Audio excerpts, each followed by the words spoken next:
ഫൈൽസിനെ സ്വീകരിക്കേണ്ട മറ്റൊരു പോരാട്ടം. ഇവിടുത്തെ സെവൻസ് കോട്ടയ്ക്ക് അതുപോലത്തെ ലയൺസ് പുത്തൂർ ടീമുകൾ തമ്മിലുള്ള പോരാട്ടം. വിട്ടുകൊടുക്കാത്ത പോരാട്ട വീര്യമായി 14 ചാമ്പ്യൻ പടയാളികൾ മാത്രം സ്വീകരിക്കാവുന്ന പോരാട്ടത്തിന്റെ തീരങ്ങളിലേക്ക് തോമസ് ചാക്കോ വാണിയപ്പുന്നതിനുള്ള സ്മരണാർത്ഥം മക്കളും കൊച്ചുമക്കളും കുടുംബാംഗങ്ങളും ചേർന്ന് ഈ പടക്കളത്തിന് സമ്മാനിച്ച പടയാളി കൂട്ടങ്ങളത് സെവൻസ് കോട്ടയ്ക്കലിന്റെ പോരാളികളെന്ന മറുപുറത്ത് സിറിയക്ക് മേക്കാട്ടി ഈ കളിമൈതാനിക്ക് സമ്മാനിച്ച കടന്നൽ കൂട്ടങ്ങൾ KKB ലയൺസ് പുത്തൂർ ടീമുകൾ തമ്മിലുള്ള പടയോട്ടത്തിലേക്ക്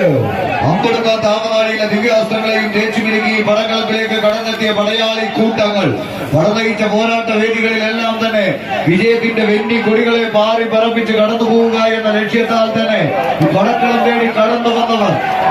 ആവേശത്തിന്റെ തീരത്തട്ട പോരാട്ടത്തിന്റെ നടുത്തളത്തിൽ 9 അടിയും കടന്ന് സെവൻസ്